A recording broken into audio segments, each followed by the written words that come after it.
پہلے میں چاہتا ہوں کہ میں ذرا بات کر لوں ہمارے نعیم اشرف بٹ صاحب ہیں جو ہمارے نعیم اشرف بٹ صاحب ہیں جو ہمارے ہیڈ آف انویسٹیگیٹو سیل ہے عرب نیوز کے. انہوں نے آج ایک اور اتنی زبردست خبر بریک کی ہے کہ ایک کمیٹی کی رپورٹ تھی پورے اس معاملے کے اوپر جو اسلام آباد وغیرہ کے ہاسپٹلس کا جو حال ہے وہ 1 سال سے پڑی ہوئی ہے اور اس کو نہیں بحث پہ آنے دیا گیا. اور جو امجد ہیں ڈاکٹر امجد جن کی وہ رپورٹ بنائی ہوئی تھی انہوں نے کہا میرے پہ اتنا پریشر تھا کہ یہ رپورٹ میں آپ یا چینجز کریں یا اس کو واپس لیں. یہ کیا ہو رہا ہے اس ملک میں؟ ذرا اس پہ پہلے بات شروع کرتے ہیں. السلام علیکم نعیم. جی نعیم صاحب ذرا بتائیں تو صحیح ہے کیا ہے ڈیٹیل, کیا ہے ڈاکٹر امجد نے بتایا یہ رپورٹ کیا ایسی خطرناک رپورٹ تھی جو پارلیمان میں پیش ہی نہیں ہونے دی جا رہی؟ جی بالکل خطرناک ہے, لیکن یہ خطرناک لوگوں کے لیے خطرناک رپورٹ ہے.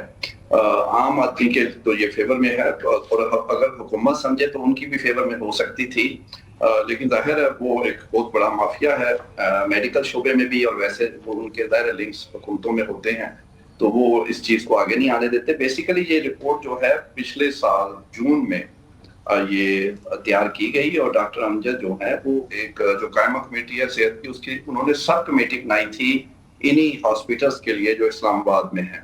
تو اس کمیٹی کے کنوینر ڈاکٹر امجد تھے, خود بھی ڈاکٹر ہیں. انہوں نے یہ تیار کی اور انہوں نے اس میں بڑی یعنی خاص چیزیں جو بتائیں وہ حیران کن تھی, بلکہ یہ شاید ہم پہلے خبر میں اتنی ڈیٹیل نہیں بتا سکتے جو آپ کے پروگرام میں.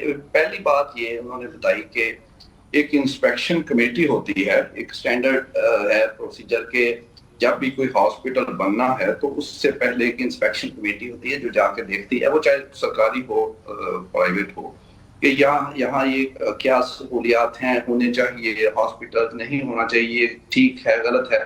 تو پہلے یہ حیران کن بات یہ ہے کہ انسپیکشن کمیٹی ہی نہیں ہے. یہ اسلام آباد کی بات کر رہے ہیں, پاکستان کا کیپٹل. اچھا یہ رپورٹ میں لکھا کہ انسپیکشن کمیٹی ہی نہیں.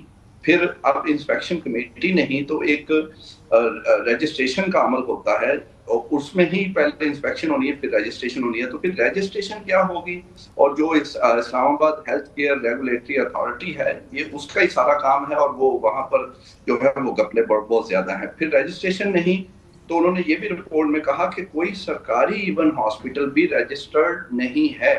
یہ بڑی اہم انفارمیشن انہوں نے اس میں دی. پھر تیسرے نمبر پہ وہ بتاتے ہیں کہ جو لائسنس کا ایک نظام ہے تو کسی بھی ہاسپٹل کے پاس اسلام آباد میں ویلڈ جو لائسنس ہے وہ ہے ہی نہیں. پھر چوتھی چیز وہ بتاتے ہیں کہ اسلام آباد میں اس وقت 16 BSU بیسک ہیلتھ یونٹس ہیں, ان میں سے 12 میں ڈاکٹر ہی نہیں سرے سے اور صرف 4 میں ڈاکٹرز ہیں. پھر آگے وہ بڑھتے ہیں اور بتاتے ہیں کہ ایک پرائز کمیٹی ہوتی ہے. یہ سارا سٹینڈرڈ جو ہیں یہ شاید صوبوں میں ہوں, ادھر دیکھیں اسلام آباد کا حال. پرائز کمیٹی ہوتی ہے جس نے بتانا ہے کہ فلاں ٹیسٹ کی اتنی قیمت ہونی چاہیے اور فلاں ٹیسٹ کا اتنا, وہ بھی نہیں ہے. یعنی وہ ظاہر ہے پھر پرائیویٹ ہاسپٹل یا جو وہ ہیں ان کو وہ کرتے ہیں. پھر ایک اور اہم چیز انہوں نے بتائی IHRA یعنی وہی ریگولیٹری اتھارٹی, انہوں نے کہا کانفلکٹ آف انٹرسٹ بھی ہے. یعنی اس باڈی میں بیٹھے ہوئے بہت سارے لوگ جو ہیں وہ ان اداروں ان پرائیویٹ جگہوں پہ ان کے کانٹیکٹس یا لنکس ہیں یا وہ ادھر کرتے ہیں کام, تو وہ بورڈ میں بھی ادھر ریگولیٹری اتھارٹی میں بھی بیٹھے ہیں اور وہ پھر اسی چیزوں کو آگے نہیں آنے دیتے. پھر آ جائیں اسلام آباد کی ایک بہت بڑی گدی ہے اور ان کے ابھی ایک بھائی صاحب ڈاکٹر ہیں اور میری اطلاع کے مطابق ان کا بڑا انفلوئنس ہے اور ان کے ایک بڑے قریبی تعلق ایک بہت بڑی وفاقی حکومت کی شخصیت ہیں ان کے ساتھ بھی ہیں, تو وہ بھی ماشاءاللہ کچھ نہیں ہونے دیتے. اچھا ادھر اب میں ادھر ہی جا رہا ہوں. اب یہ تو ہوگی جو رپورٹ تھا, رپورٹ جو اب انہوں نے تیار کر لی تو ان سب کو پتہ لگ گیا.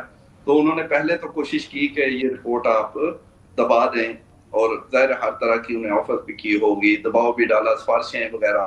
اور یہ ڈاکٹر امجد جو ہیں وہ ہماری بات ہوئی, انہوں نے خود یہ ہمیں بتایا ہے. تو جب وہ نہیں آئے, اس پہ نہیں رکے اور انہوں نے وہ رپورٹ جو ہے وہ پروسیس میں جو ہے وہ قاعدہ جمع کروا دی, پروسیس ہو گیا.